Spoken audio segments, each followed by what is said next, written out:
On that day, Sam stayed late at his friend Lenny.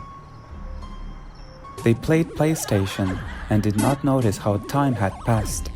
It was already 10 p.m. and the sun almost set below the horizon, and night fell. Playing with your best friend was great, but it was about time to go home. Soon parents would start calling, and then there would be problems at home. And it was already scary to walk on the street alone at this time. It was time to go away. The guys shook hands, and Sam was about to go out, when suddenly there was a hairy woman's head sticking out of the doorway.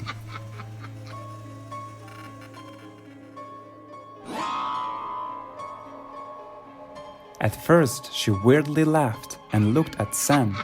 Then, suddenly she said, "Do not look back."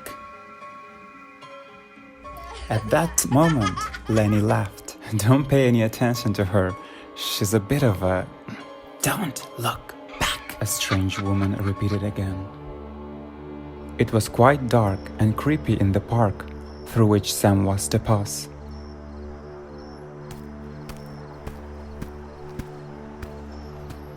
Suddenly, he heard something behind his back. The footsteps. Someone was following him.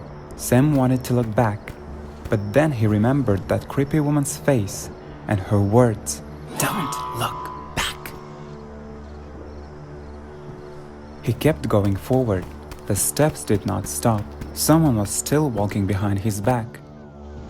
Sam decided to turn around and by all means to look who it was.